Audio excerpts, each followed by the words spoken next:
My name is Alex and I had been invited to a gathering across town.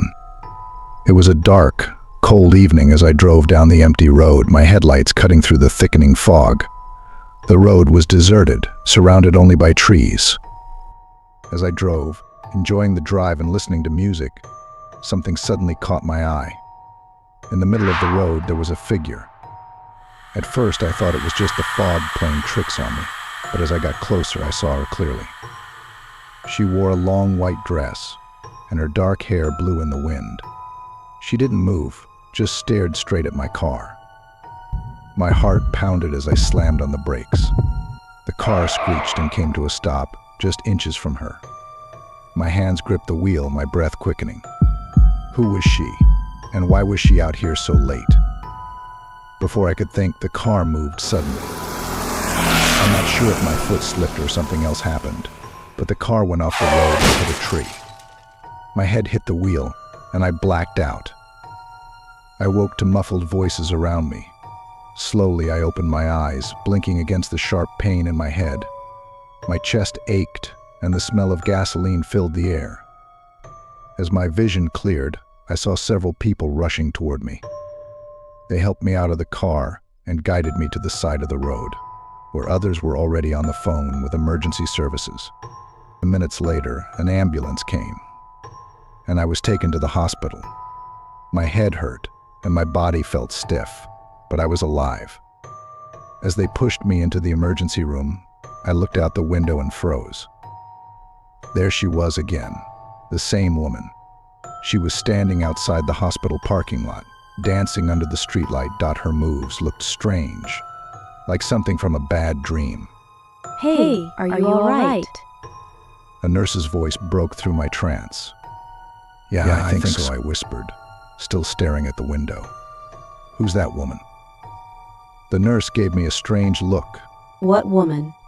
I pointed, but when she turned, the woman was gone. The streetlight flickered, and the road was empty. The nurse shook her head, looking confused. I don't see anyone. I blinked, my heart pounding. Had I imagined it? The accident must have messed with my mind.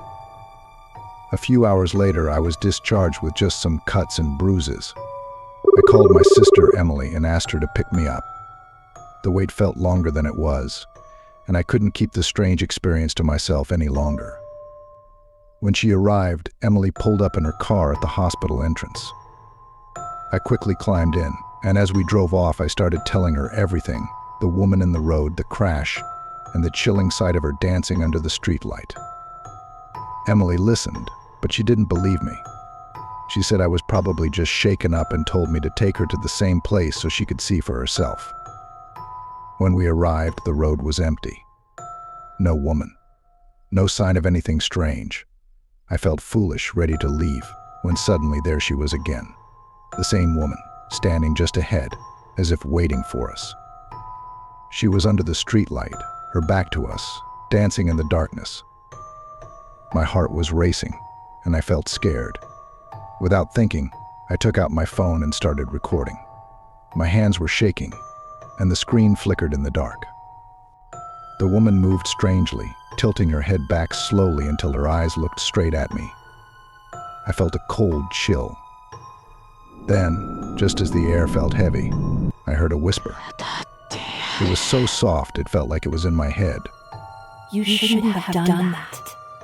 Panic set in, and without thinking, Emily grabbed my arm.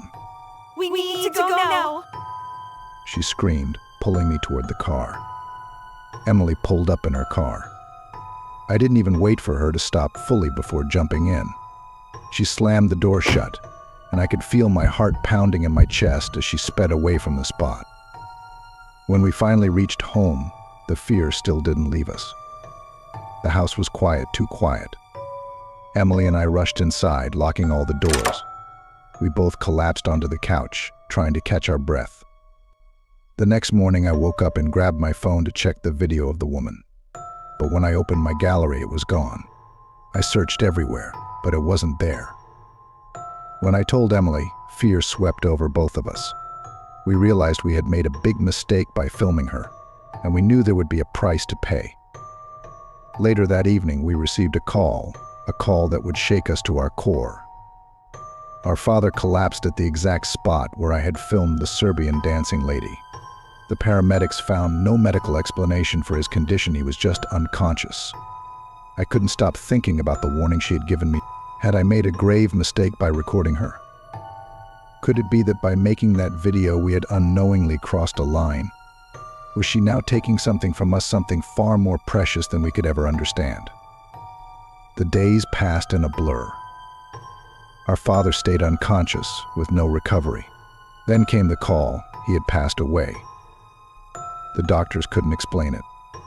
They said it was as though his body just gave out, as if something had drained his life away. I knew deep down what had happened. It was her. The Serbian dancing lady had taken him from us, just as she had warned. Every time I close my eyes, I see her dancing under the streetlight, her cold, empty eyes fixed on mine. She's always in the back of my mind, a constant presence. One thing is clear: never film the Serbian dancing lady. She's not just a woman, she's something far darker. And once you've seen her, she never lets go. She takes what's most precious and never gives it back.